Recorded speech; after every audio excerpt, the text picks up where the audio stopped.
Donc Hélène, il y avait son titre qui était affiché tout à l'heure. Elle est responsable de l'innovation, de la participation, et il y en a un troisième, je sais. Et de la stratégie, c'est le premier, de la stratégie à la métropole. Et donc, bon, on va se passer, je pense que normalement, il doit le réactiver. Merci. Bonjour à tous et à toutes. Alors, je suis la porte-parole d'un groupe qui a travaillé, comme vous l'avez vu en com-op tout à l'heure, on travaille un peu à flux tendu, donc on l'a notamment travaillé hier après-midi pendant que vous étiez en groupe. Donc c'est tout frais, effectivement, pour essayer d'être au maximum en lien avec vos réflexions. Ouais, je vais le faire comme ça. Merci. L'idée, c'est de vous faire entrer peut-être par un autre angle sur cette question de la vision de comment est-ce qu'on se projette dans une société à neutralité carbone, bas carbone en 2050. Vous l'avez vu avec une entrée par les scénarios, et là, on va rentrer par des thématiques. Une des différences par rapport à la question des scénarios, c'est qu'on va vous proposer d'aborder la question sous un angle de l'empreinte carbone. Les scénarios faits à l'échelle de la France, ils disent comment, dans le périmètre français, on arrive à atteindre la neutralité carbone. La notion d'empreinte carbone, elle prend en compte à la fois les émissions, ce qu'on fabrique comme effet carbone sur le territoire où on vit. Donc on peut faire une neutralité carbone sur le territoire métropolitain, sur le bassin de vie, à l'échelle de la région, à l'échelle de la France. Mais l'enjeu, c'est bien la neutralité carbone à l'échelle mondiale. Et c'est ça qu'apporte l'idée d'empreinte carbone. C'est à la fois qu'est-ce que j'émets sur le territoire, là où je vis, dans mes modes de vie, mais qu'est-ce que j'émets aussi par ma consommation, c'est-à-dire toutes ces émissions qui viennent du fait que j'achète quelque chose qui est produit en Chine, donc c'est en Chine que sont produites les émissions, mais c'est bien moi qui génère ce besoin. Donc la notion d'empreinte carbone, il y a différentes façons de la calculer. Peut-être que vous en avez déjà entendu parler. C'est aussi cette notion de combien de planètes il faut pour vivre. Et quand on la calcule, il y a un certain nombre de calculs, mais nous on a choisi celui-ci qui dit qu'en gros un Français, il a une empreinte carbone de 10 tonnes équivalent CO2. C'est ce qui est ici en haut à droite de l'écran. Et la cible qu'on a pour atteindre la neutralité carbone planétaire, c'est 2 tonnes équivalent CO2 par habitant. Voilà, vous voyez que la marche est assez haute. On a à diviser par 5 nos émissions. Et ce qui est intéressant dans ce graphique, c'est qu'on voit que ces émissions, elles peuvent se décomposer selon les différents moments de vie. Il y a, vous voyez que la principale source d'émissions d'empreinte carbone, c'est les déplacements, avec une grosse part de la voiture. On y reviendra, c'est bien important de l'avoir en tête. Une part importante de l'avion, ce qui est intéressant dans cette part de l'avion aussi à avoir en tête, c'est qu'on sait qu'il y a peu de gens qui prennent l'avion. Donc c'est une part importante qui repose sur un peu de nombre de pratiquants. Et puis les autres transports. Le deuxième gros poste d'empreinte carbone, c'est toute l'alimentation. Avec là aussi, c'est symbolique à l'écran, la part importante de la viande. Donc c'est notamment la viande bovine. Les boissons, derrière les boissons, évidemment, on ne pense pas à l'eau du robinet, mais aussi les boissons qui viennent de loin, comme le café ou le thé, ou les sodas. Et puis tout ce qui est produits laitiers, lait et œufs. Troisième poste principal d'émissions d'empreinte carbone, c'est tout ce qui est logement. Et dans le logement, c'est évidemment l'énergie, le gaz et le fioul, pour pouvoir se chauffer, se climatiser, produire de l'eau chaude. Et puis tout ce qui est construction du logement est intégré ici. Et après, il y a tout le volet consommation, j'achète, donc à la fois les biens pour la maison, les meubles, les équipements, etc. Mais aussi tout ce que j'achète en loisirs, électronique, vêtements. Et puis il y a ce dernier poste qui concerne les dépenses publiques. Ce qui est intéressant dans ce poste, c'est ce qui nous est plus commun. Là, on peut rentrer par des actions individuelles. Là, dans la dépense publique, c'est tous les services publics, qu'ils soient les administrations en général, la défense, l'enseignement, la santé, etc. Et c'est des champs dans lesquels, là aussi, dans notre façon d'aménager le territoire collectivement, de penser nos services publics, on peut faire évoluer les choses. Donc voilà, première intention qu'on a là dans cette présentation, c'est d'avoir cette vision un peu globale. Qu'est-ce que je produis localement et puis qu'est-ce que j'émets par ma façon de vivre. Le deuxième point sur lequel on souhaitait revenir, ça fait écho à une présentation qu'a fait Thierry Lebel dans l'intercession, donc vous l'avez bien en tête. Et ça, c'est très fort dans les questions qui vous sont posées à vous comme Convention citoyenne pour le climat. C'est cette question de l'articulation entre l'enjeu environnemental et l'enjeu social. On vous demande de travailler sur la neutralité carbone. La neutralité carbone, c'est une des 9 limites planétaires. Dans les questions environnementales, ça aussi, vous l'avez bien en tête, il y a d'autres limites planétaires, d'autres impacts sur la nature et l'environnement. Et l'enjeu, là aussi, dans la présentation que je vais vous faire, c'est d'arriver à penser ce lien entre, OK, je peux avoir un impact négatif sur le climat. Peut-être qu'il y a des actions qui n'ont pas tant d'impact sur le climat, mais qui ont un fort impact sur la biodiversité, sur l'eau, sur les questions chimiques, sur la préservation des terres. Donc c'est ces 9 limites planétaires qui sont le tour extérieur de cette représentation. Vous vous souvenez, Thierry Lebel, pour ceux qui étaient là, c'est une économiste qui s'appelle Cathy Worth qui a dessiné cette économie du donut.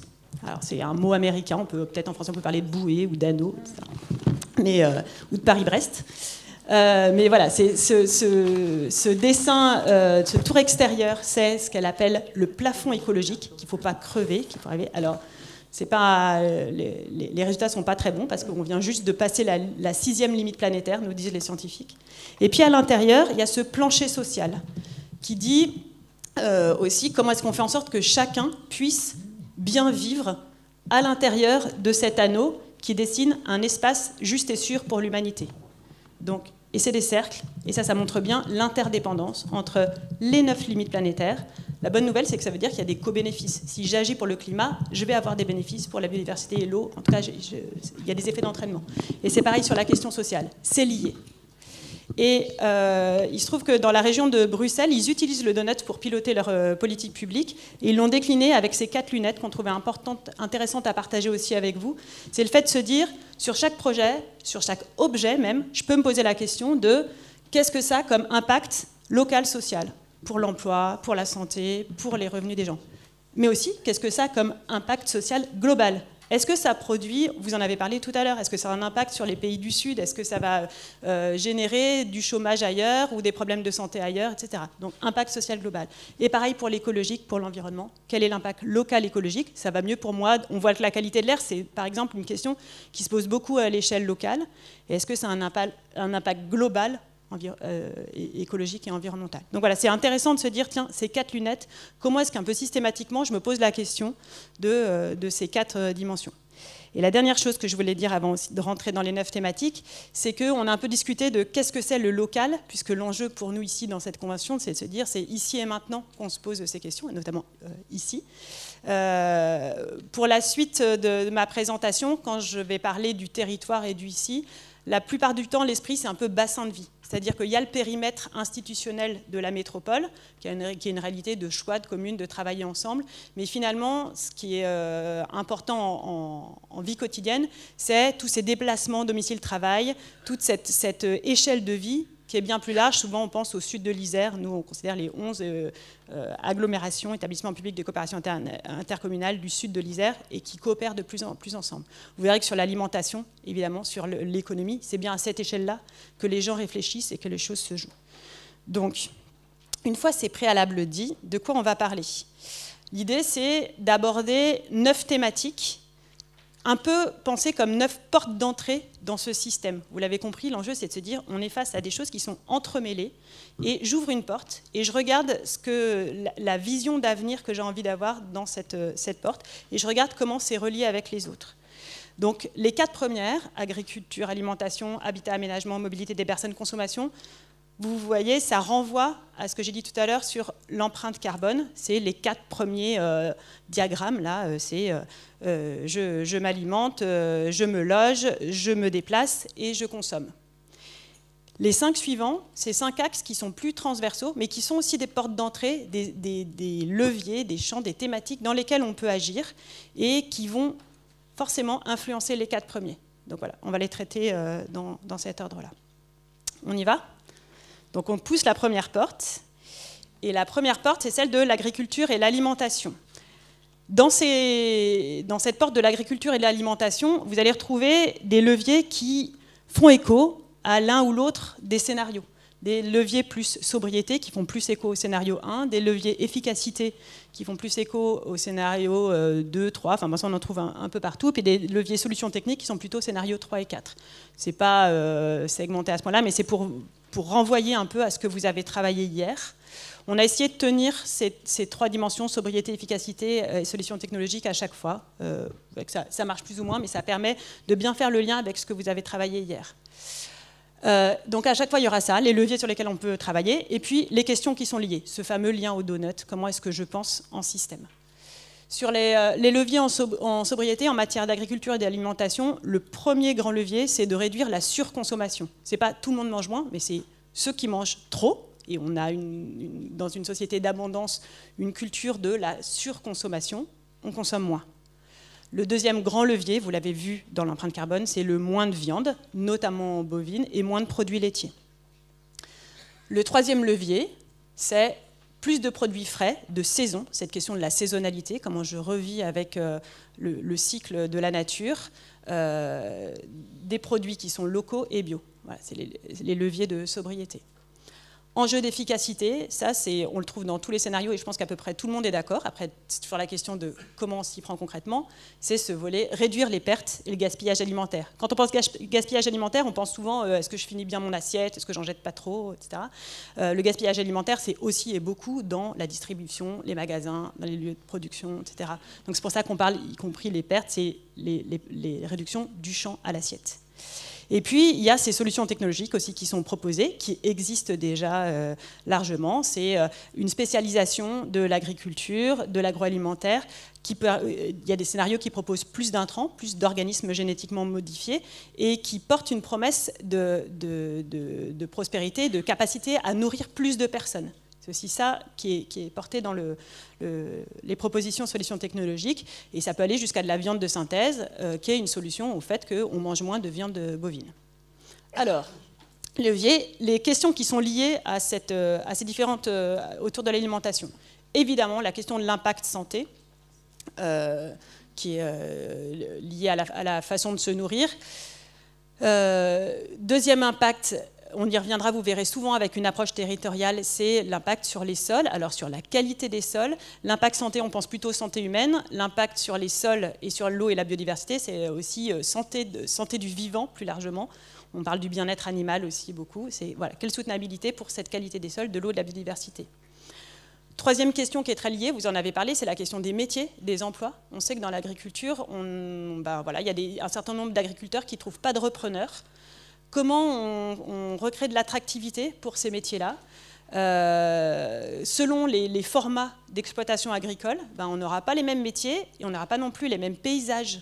Selon si on est sur un modèle de production qui est plus industriel ou un format plus permaculture, on n'aura pas les mêmes jardins autour de chez nous ou voilà, paysages. Une des questions qui se pose pour la question agricole, c'est la question de nos interdépendances. C'est quoi l'échelle de notre autonomie alimentaire ? Quand on discute avec notre collègue responsable de l'alimentation, il disait, sur l'échelle, le périmètre métropolitain, on a 2 jours de survie alimentaire. C'est juste pour avoir ce chiffre en tête. Si on disait, on se nourrit juste localement. Donc on voit bien qu'évidemment, ça n'a aucun sens. Et c'est bien à une échelle plus large qu'il faut réfléchir avec nos voisins. Mais c'est qui nos voisins ? Est-ce que c'est l'échelle régionale, nationale, internationale ? Les Italiens ici, c'est un peu nos voisins aussi. Donc voilà, comment est-ce qu'on travaille, à quelle échelle? Et dans la question de nos interdépendances sur le modèle agricole, c'est important aussi d'avoir en tête notre dépendance aux énergies, et notamment au pétrole. Là aussi, on se le disait, dans les productions agricoles, aujourd'hui, si le prix de l'énergie continue à augmenter, ça va être vraiment très dur de continuer à produire. Il y a une dépendance pour toutes les machineries agricoles qui sont très importantes. Question, vous en avez parlé tout à l'heure en décrivant le scénario 1, c'est la question de comment on rend désirable des scénarios. On a cette culture du patrimoine alimentaire en France, plus qu'ailleurs.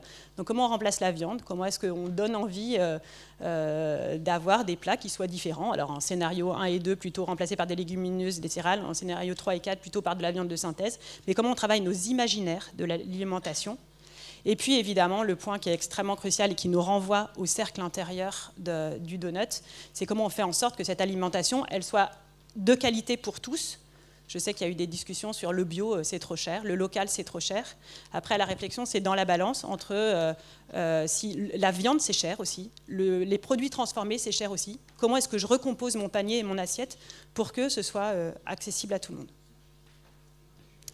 On ferme cette porte agriculture-alimentation, on ouvre la porte suivante.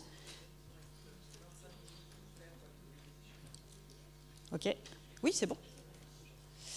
Habitat et aménagement, urbanisme. Les 4 premiers, c'est un peu long, et puis après, je vais plus vite sur les 5 suivants.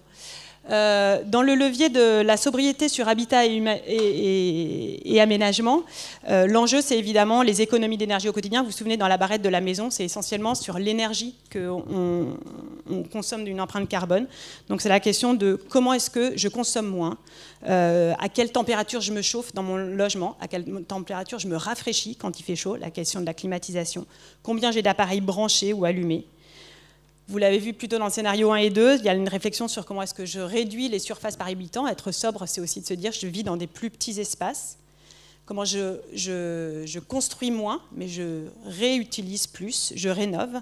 Et puis, dans les consommations énergétiques de l'habitat et de l'aménagement, il y a aussi tout ce qui est lié au déplacement au domicile-travail. Si je travaille plus près de chez moi, peut-être je produis moins de consommation énergétique. Le grand levier de l'efficacité énergétique dans l'habitat, c'est vraiment la rénovation énergétique. Et vous voyez qu'on l'avait dans les 4 scénarios. Après, on ne le fait pas toutes de la même manière. Il y a l'enjeu de partager ces logements, l'enjeu de densification à l'échelle de la ville. On construit plus. Si on sert plus les logements, on est aussi plus efficace sur les réseaux. Vous savez, tous ces tuyaux qui permettent d'alimenter les tuyaux sous la terre et puis les voiries. Et puis, dans l'efficacité, il y a globalement à l'intérieur, dans nos équipements, des appareils moins consommateurs. Et puis, le 3e grand levier de travail dans l'habitat et aménagement, c'est tout ce qui est la décarbonation de nos modes de chauffage. Donc, comment je passe des chauffages émetteurs d'énergie, comme le fioul, le charbon, etc., à des modes de chauffage qui soient décarbonés. On y reviendra sur l'énergie. Comment j'utilise des matériaux moins carbonés. Hier, on nous a parlé de ciment vert. Voilà, c'est aussi tout ce qui est évolution de nos matériaux. J'améliore le rendement de mes équipements. Et puis, on fait le pari de l'apparition de technologies qui soient très efficaces. Donc voilà les grands leviers dans le domaine de l'habitat. Les questions qui sont liées. Là aussi, vous en avez parlé dans les retours. C'est quoi le mode de vie qu'on veut? À quoi ça ressemble? Est-ce que je suis plutôt dans une vie urbaine, en ville, dans des métropoles, avec une offre de services dans la proximité, ou est-ce que je suis dans des zones rurales, avec un rapport à la nature qui sera différent? La deuxième question, on y revient à chaque fois, c'est la question des sols. Selon l'habitat que je construis, selon les villes que je construis, je vais manger plus ou moins de sol, je vais artificialiser plus ou moins de sol, et on sait que ça a un impact dans mon cercle extérieur du donut sur la biodiversité, l'eau et les paysages. Vous savez que notamment sur la question des coupures urbaines pour les trajectoires des animaux, c'est une vraie question. Et puis sur l'aménagement et l'urbanisme, on sait qu'il y a une concurrence sur les espaces. Les sols, voilà, on est plus nombreux, et il y a concurrence. Est-ce que je mets du logement ou est-ce que je laisse un champ de maïs ou de polyculture, etc. Grosse question qu'on a beaucoup là sur les imaginaires, c'est la question de l'acceptabilité de la densité. Alors, c'est une question qui a été très actuelle pour nous tous qui avons vécu le confinement. Le rapport à la ville, à l'espace urbain et donc le rapport à la nature, on l'a vécu dans notre chair. Aujourd'hui, de quoi on a envie? Comment est-ce qu'on arrive à faire en sorte de rendre la ville désirable? Question reliée, là aussi on l'a vécu en étant enfermé dans nos logements. C'est quoi la définition du confort dans notre logement? C'est quoi la chaleur dans mon logement? C'est quoi le niveau d'équipement? Et puis, c'est un bout de réflexion sur, là on pense beaucoup chacun à l'étape où on en est de notre vie, mais aussi les parcours résidentiels. De quoi j'ai besoin quand je suis étudiant, quand je fonde une famille ou j'ai des enfants, quand je suis retraitée? Est-ce que je reste dans la même maison? Comment est-ce que je fais en sorte que j'ai un parcours tout au long de ma vie autour de cette question de l'habitat? Troisième porte qu'on ouvre, qui est liée, puisque autour de l'aménagement, on parle aussi de la mobilité. On va aller sur la mobilité des personnes. Ici, on ne parle pas de la mobilité de ce qu'on appelle le fret. Alors là aussi, sobriété. Pour revenir à la définition de sobriété, on en a parlé ici hier aussi avec l'équipe Enerdata. C'est un peu, vous savez, en anglais, ils disaient sufficiency. Qu'est-ce qui est suffisant? Il donnait une bonne image, Pascal Charot, il disait, on parle de jusqu'au-boutisme, on pourrait parler de juste-asséisme. Qu'est-ce qui est juste assez? Qu'est-ce qui est bon et qui permettrait à chacun de bien vivre? C'est peut-être ça la définition de la sobriété qui est intéressante. Donc, sobriété, c'est diminuer nos déplacements en général, réduire les kilomètres parcourus. Et pour les kilomètres parcourus sur des courtes distances, privilégier ce qu'on appelle, nous, dans notre bon jargon technicien, les modes actifs, donc le vélo et la marche à pied. Un enjeu, un levier, c'est de réduire aussi la taille et le poids des voitures individuelles, parce que c'est très corrélé, les émissions avec le poids et la taille, et puis réduire les vitesses. Sur l'efficacité, on a classé ici tout ce qui était transport en commun, qui sont émissifs, mais il y a une efficacité parce qu'on partage ces modes de déplacement, le train, le covoiturage, les transports en commun. On a mis collectif, c'est au sens pas que collectif et partagé. Et puis, il y a les solutions technologiques qui sont aussi beaucoup travaillées, qui sont la décarbonation. Donc, c'est là-dedans, on classerait tout ce qui est voiture électrique, mais aussi biocarburant, biogaz, hydrogène vert, etc. Les questions qui sont liées, quand on pense déplacement, évidemment, il y a un lien avec la santé. Selon la façon dont on se déplace, eh ben, on va avoir ce qu'on appelle des co-bénéfices en matière de santé. C'est une façon de promouvoir les modes actifs. Mais aussi, c'est la santé liée en négatif à la pollution. C'est-à-dire, si j'ai moins de pollution, je respire mieux et j'ai moins de maladies. Une question qui est importante à avoir en tête, qui fait le lien avec l'aménagement tout à l'heure, c'est une des principales sources d'émissions pour cette thématique déplacement, c'est les gens qui font des grands trajets en voiture, des grands trajets domicile-travail. Et les gens qui font des grands trajets domicile-travail, la plupart du temps, ils n'en ont pas tellement envie, c'est juste parce que c'est moins cher de se loger plus loin. Et donc la question du prix du foncier et du prix de l'habitat est extrêmement liée à cette question de la mobilité. Donc il y a une réflexion à avoir là-dessus. Autre réflexion sur le rapport entre la mobilité et l'espace, c'est quelle place on a envie de donner à la voiture dans l'espace public. On a construit nos villes sur le modèle américain avec les voitures, les places de parking, la place de la voirie, voilà, quelle place on veut. Et puis, là encore, sur la gestion des ressources, comment est-ce qu'on priorise l'usage des sols ? Là, l'idée qu'on voulait ouvrir, c'était les biocarburants. On sait que ça peut être une solution intéressante, mais que ça vient en concurrence avec l'utilisation pour l'alimentaire. Et puis, autre question liée qui fait écho à des points de vigilance que vous avez notés tout à l'heure, c'est l'impact social de nos choix de société. On sait qu'un certain nombre, notamment pour les batteries électriques, il y a besoin de métaux rares, que les métaux rares ont des conditions d'extraction sociales et environnementales qui posent des grosses questions dans les pays dans lesquels ces métaux existent. Donc, c'est quoi l'impact de nos modes de vie sur les pays, notamment en développement ? Quatrième grand thème qui a un impact carbone, c'est tout ce qui est consommation, biens, de services et de loisirs. Là, l'enjeu, ça fera encore écho, c'est comment on réinterroge notre besoin. C'est comment on se repose la question de est-ce que j'ai vraiment besoin, toujours pareil, le qu'est-ce qui est assez pour moi, est-ce que j'ai vraiment besoin de ce nouveau bien, de ce nouveau vêtement, etc. Est-ce que j'ai besoin de l'acheter ou est-ce que je ne peux pas l'obtenir autrement, en le partageant ou en le louant ? Comment est-ce que je peux faire en sorte d'allonger la durée de vie de ces objets et de ces vêtements ? C'est tout ce qu'on appelle l'économie circulaire, vous en avez entendu parler, mais comment j'entretiens, comment je répare, comment je peux acheter de seconde main, comment je peux être dans du réemploi ou de la consigne. Dans la sobriété, il y a aussi comment est-ce que je réduis les emballages de tous ces produits de consommation, réflexion sur l'achat en vrac, comment est-ce que j'achète des produits locaux.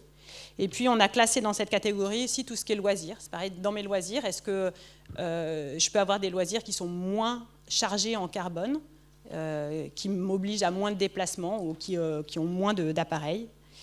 Voilà, donc c'est le paquet sobriété. Autour de l'efficacité, ça peut être de choisir des produits qui ont eux-mêmes été conçus avec un faible impact carbone, avec des matières ou avec des processus de fabrication qui ont faible impact carbone, et puis d'aller vers ce recyclage de la matière. Et puis on a évidemment toujours ce volet des solutions technologiques avec toute la décarbonation dans ma manière de concevoir. Quelle est l'énergie que j'utilise pour fabriquer les objets? Et puis le pari qu'il y aura des technologies de pointe qui permettront le recyclage matière. On a mis ici, mais peut-être ça pourrait faire débat, la compensation des voyages comme étant une manière de classer dans les loisirs tout ce qui est décarbonation. Je fais des voyages loin, mais je plante des arbres en contrepartie. Les questions qui sont liées, évidemment, l'impact environnemental de ma consommation. Là, c'est vraiment ce chapitre-là, la consommation, c'est vraiment l'impact où on peut bien comprendre ce qu'on appelle en jargon le scope 3, c'est-à-dire ces émissions qui sont produites ailleurs, liées à ma façon de consommer. Mais aussi l'impact social de nos achats, c'est le fameux t-shirt à 5 €. Pour arriver à un t-shirt à 5 €, ça veut dire qu'il y a des endroits où on a compressé. L'impact sur l'économie de ma consommation, c'est une question qui revient souvent, c'est de se dire si j'arrête d'acheter ça, qu'est-ce que ça produit en chaîne ? Tout à l'heure, on parlait, vous vous souvenez, de l'impact social global. Si j'arrête d'acheter ici, est-ce que ça produit du chômage ou à quel endroit? Si je réachète ici, qu'est-ce que ça a comme impact positif sur des filières qui pourraient se relocaliser? Voilà. Qu'est-ce que c'est les emplois qui sont associés? Il y a une question d'imaginaire, on y revient, sur comment cette culture du neuf, et qui était aussi la promesse, après la Deuxième Guerre mondiale, d'une société de l'abondance. Je vais avoir du neuf. Et puis du jetable, c'est-à-dire je peux changer facilement. Et puis derrière le jetable, il y a aussi une dimension peut-être un peu sanitaire aussi. Le suremballé, ça protège. Une question plus pratique sur pouvoir acheter, c'est pouvoir avoir des commerces qui ressemblent à ce que j'ai envie d'acheter. Comment est-ce que je peux soutenir certaines filières commerciales plus que d'autres? Comment est-ce que je peux influencer cette installation des commerces dans une société de la libre concurrence? Comment est-ce que je peux réglementer? Et puis cette question de l'obsolescence programmée que vous avez mentionnée. Donc j'ai fini sur les 4 grands thèmes vous voyez qui ont une empreinte carbone. On va rentrer maintenant dans les axes. Je vais aller plus vite, je vous rassure. Ça va toujours? Alors, la question, l'entrée en transversale par l'action économique à l'échelle d'un territoire et le volet innovation-recherche. Le volet principal, on en a parlé en consommation, c'est vraiment le volet en sobriété de l'économie circulaire. Réemploi, réutilisation. Peut-être le truc à retenir en économie circulaire, c'est qu'on pense souvent déchets. J'évite des déchets, alors que l'enjeu, c'est aussi de se dire comment, dès le début de la fabrication d'un produit, je le pense durable. J'évite l'obsolescence programmée, je le conçois de façon... c'est ce qu'on appelle l'éco-conception. Et puis l'autre gros levier, on y reviendra parce que vous en avez parlé aussi et ça pose plein de questions, c'est tout ce qui est relocalisation et réindustrialisation. Comment je ramène de l'activité sur le territoire. Et là, typiquement, se repose la question de c'est quoi la bonne échelle de la relocalisation, de la réindustrialisation. Sur certains sujets, le local, c'est l'Europe. Sur d'autres sujets, c'est l'hyperproximité. Levier de l'efficacité, c'est comment est-ce que je réduis les consommations énergétiques des industries du territoire. Donc voilà, j'ai des process qui sont plus performants, qui font que je consomme moins d'énergie en général. Et puis, j'en consomme moins parce que je suis plus efficace et j'en consomme moins parce que je trouve les solutions technologiques de décarbonation et qui passent, vous l'avez bien mentionné, notamment dans les scénarios 3 et 4, par un soutien à l'innovation et à la recherche dans ce domaine. Les questions que ça pose. Alors, sur la relocalisation d'un certain nombre d'activités, vous vous souvenez peut-être à la précédente session, quand William avait présenté le plan Air Énergie Climat, nos émissions de gaz à effet de serre sur le territoire, elles ont bien baissé, on a tenu la tendance, mais entre autres parce qu'il y a eu plein de délocalisations. C'est-à-dire que les industries polluantes sont parties. Si on les relocalise, ça veut dire qu'il faut qu'on accepte d'augmenter un peu nos émissions sur le territoire, mais on contribue aux émissions planétaires. Donc c'est aussi ce deal-là, à l'échelle planétaire, qui doit être pensé. C'est quoi la bonne échelle de la relocalisation, je l'ai dit. Et puis, dans la représentation, les imaginaires liés à la relocalisation, il y a aussi tout ce qu'on a vécu pendant la crise Covid et qu'on vit à présent avec la guerre en Ukraine, qui est la question de nos dépendances. Voilà. Avec qui on est en interdépendance, et relocaliser, réindustrialiser, c'est aussi réfléchir ça. C'est qui nos alliés, avec qui on coopère. On ne pourra pas tout faire in-house sans doute, mais voilà, avec qui on travaille. Deuxième grande question qui est liée, c'est la question du pouvoir d'achat, hein, c'est le modèle économique de l'économie circulaire. Aujourd'hui, on sait que réemployer, recycler, etc., c'est un surcoût qui semble un peu contre-intuitif, parce qu'on se dit la matière, elle existe déjà, mais finalement, transformer la matière, la re-rendre utilisable dans d'autres contextes, ça coûte des choses. Donc, on sent bien que là, il y a des choses qui sont en train de se jouer justement avec cette crise de la disponibilité et du prix des matières premières.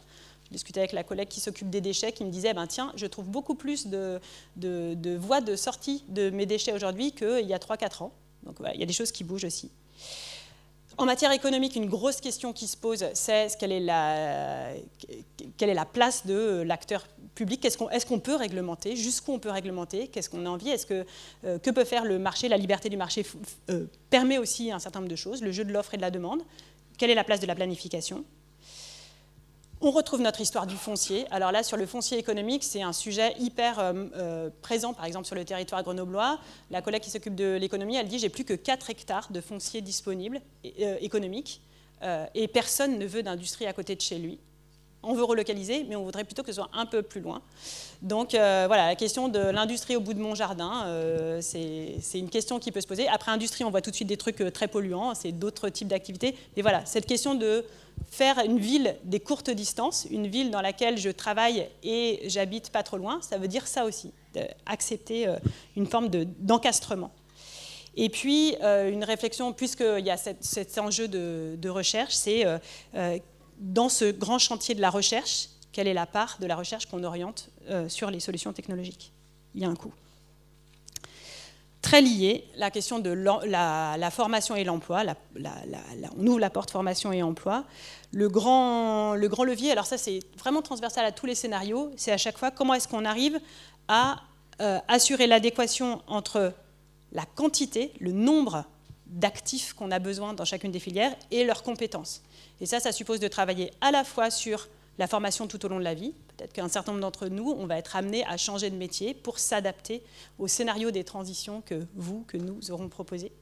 Et puis, la question de la formation initiale. Comment est-ce qu'on développe des nouvelles formations qui soient ajustées à ce nouveau monde qui vient? Les grandes questions, c'est est-ce que ces emplois ils sont accessibles à tous? Est-ce que ça va demander un niveau d'études très très long ou au contraire, est-ce que ça va demander un niveau de force physique qui ne serait pas accessible à tous? Comment on fait en sorte que ce soit accessible à tous?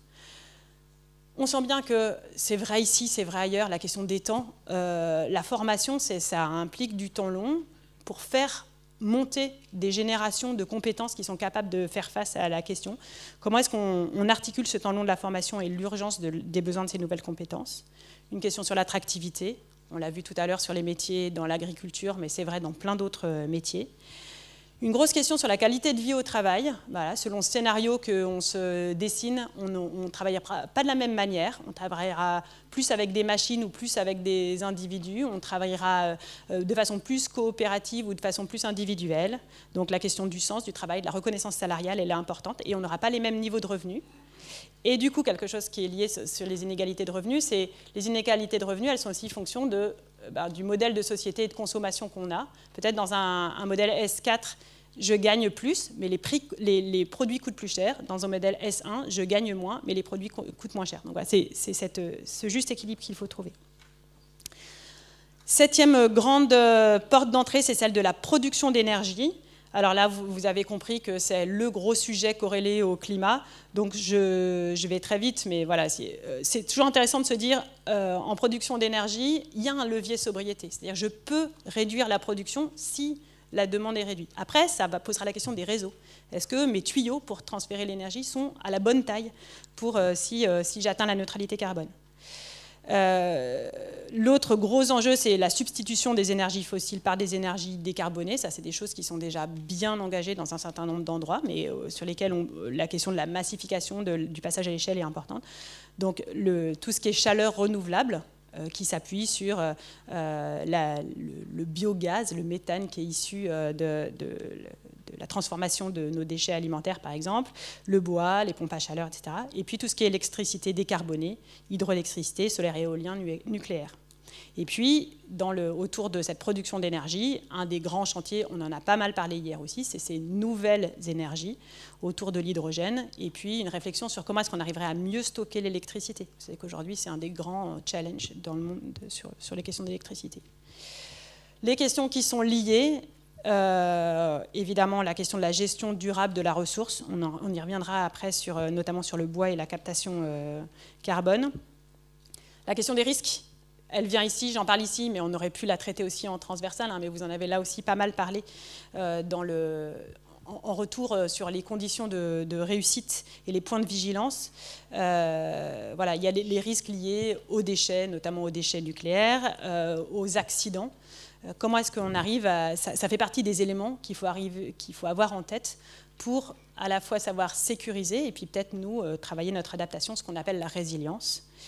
Et puis, dans l'acceptabilité, c'est selon ce qu'on choisit comme type d'énergie, on n'a pas les mêmes conséquences sur les paysages. C'est tout le grand débat sur les éoliennes, notamment. Là aussi, il y a un sujet gouvernance sur l'énergie. On ne sera pas capable de produire ici tout ce dont on a besoin. Donc, c'est comment est-ce qu'on travaille avec les territoires producteurs. Alors, nous, on a de la chance en région Auvergne-Rhône-Alpes, on est plutôt un territoire producteur d'énergie parce qu'on a toute l'hydroélectricité, mais on est en solidarité aussi avec d'autres territoires qui ont moins de capacité de production. Donc, voilà, comment est-ce qu'on crée ces circulations d'énergie. Et puis, là encore, il y a un sujet concurrence sur les espaces. On sait que, par exemple, le solaire, ça peut prendre beaucoup de place.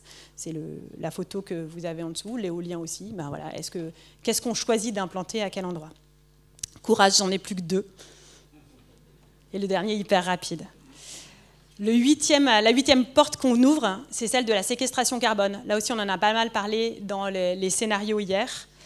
La séquestration carbone, c'est assez simple. Il y a 2 grands leviers de séquestration carbone. Il y a ce qu'on appelle la biomasse et puis les solutions technologiques. Dans la biomasse, il y a 3 champs de séquestration du carbone. Le principal, c'est la forêt, le bois. Donc là, l'enjeu sur la forêt, c'est d'arriver à préserver nos capacités de séquestration. On est plutôt un territoire très doté en forêt. On a cette chance-là. L'enjeu, c'est le maintien de cette forêt. Le deuxième espace de séquestration, c'est toutes les prairies et les pâturages. Donc là, vous voyez bien que ça fait le lien avec ce qu'on disait tout à l'heure sur l'artificialisation des sols. Comment est-ce qu'on maintient des sols qui sont vivants? C'est quand la prairie pousse qu'elle capte le plus de carbone. Et puis, troisième poste de séquestration, c'est tout ce qui est utilisation de bois et de matériaux biosourcés dans la construction. Après, il y a les solutions technologiques. Je ne reviens pas beaucoup dessus parce qu'on en a pas mal parlé hier, mais voilà, c'est tout ce qui est les solutions technologiques de capture et de stockage du carbone, à la fois en sortie de cheminée et dans l'air ambiant. Les grandes questions qui sont liées, c'est effectivement si la forêt, c'est un de nos principaux enjeux de captation du carbone, c'est que on sait bien, et on l'a vu avec les grands feux de forêt qui ont eu lieu, apparemment qui sont repartis en Sibérie, la vulnérabilité de la forêt au réchauffement climatique et notamment aux incendies. Le deuxième grand sujet sur la forêt, c'est qu'on est un certain nombre à aimer la forêt, mais pour différents usages. Certains pour se balader, d'autres pour aller chercher du bois, justement pour alimenter leur poêle à bois. D'autres parce qu'ils en ont besoin pour construire des meubles ou des charpentes. Et puis, il y a une dernière utilisation, en particulier sur le territoire grenoblois, c'est la forêt qui permet de prévenir les risques d'éboulement. Donc, on a besoin qu'elle reste là parce qu'elle stabilise les sols. Tous ces usages-là, comment est-ce qu'on fait en sorte qu'ils ne se marchent pas les uns sur les autres, si j'ose dire. Vu du point de vue de la biodiversité, alors la forêt, on peut se dire c'est très chouette. Ceci étant, il y a un risque de fermeture des paysages. S'il se met à pousser des arbres partout, ça peut manger les prairies. Et aujourd'hui, c'est plutôt une tendance qui a lieu. Et ça veut dire que ça peut faire disparaître des écosystèmes. Donc on a aussi cet équilibre-là à trouver. Et puis, sur la partie solutions technologiques, là aussi, je n'y reviens pas, mais il y a effectivement ce grand risque de, aujourd'hui, on ne sait pas dire si ces solutions sont matures, et c'est un gros pari sur l'avenir. Et enfin, le tout dernier levier, vous en avez pas mal parlé aussi dans vos points de vigilance et les conditions de réussite, c'est tout ce qui est sensibilisation, éducation, c'est comment on embarque tout le monde. Alors là, on a un peu décalé la présentation en vous reparlant de ce modèle de l'iceberg. L'iceberg, c'est une image qu'on utilise dans plein d'endroits. Mais autour de cette question des changements de comportement, ce qui est intéressant, c'est de se dire souvent, alors nous, acteurs publics, on est les champions pour ça, c'est qu'on va s'adresser à la raison des gens. On va leur dire, je vais vous expliquer, et vous allez comprendre, et vous allez faire. Et en fait, ça ne marche pas. Parce qu'il y a tout ce qui est en dessous, qui sont tous les instincts, les cultures, les habitudes, les adhésions, etc., l'humeur du jour, les préjugés, les conflits, voilà, tous les moteurs qui font que peut-être un matin, vous n'aurez pas envie de prendre votre vélo du tout, ou vous n'aurez pas envie de... voilà, ça ne marchera pas, il y a des freins au fonctionnement. Donc la réflexion sur les leviers en matière de sensibilisation et éducation, je suis sûre que vous les avez en tête, c'est à la fois l'éducation tout au long de la vie et puis l'éducation pour les enfants, il y a tout ce qui est communication, etc. Mais ce qu'on trouvait intéressant, c'était de vous relayer une réflexion qu'a eu l'ADEME, on a beaucoup parlé de l'ADEME hier, qui dit comment est-ce qu'on sort d'une représentation de l'acceptabilité, et l'acceptabilité, ça fait un peu je suis pour, je suis contre, Et on la décompose dans ces trois grandes entités. C'est la désirabilité. Je ne sais pas, c'est pas un très joli mot, mais en gros, ça dit quand même ce que ça veut dire. C'est-à-dire qu'on me donne l'envie, comme dirait Johnny. C'est comment est-ce que ces changements, cette société, ça touche mes valeurs, ça suscite mon intérêt, ça répond à un imaginaire que je trouve souhaitable, et du coup, ça me permet de changer ma culture. Donc, c'est toute cette question de la désirabilité. Le deuxième grand paquet sur lequel nous, on travaille beaucoup, mais vraiment, on a besoin d'échanger, c'est cette question de la faisabilité. Faisabilité, on a souvent un peu le réflexe c'est les freins. C'est quoi les freins qui m'empêchent de changer? On a souvent le réflexe de penser aux freins financiers, mais il y a plein d'autres freins de vie quotidienne, d'habitude, etc. C'est un peu tout ce dessous de l'iceberg. C'est quoi les contraintes individuelles et collectives qu'on a, et comment est-ce qu'on arrive à travailler cette question?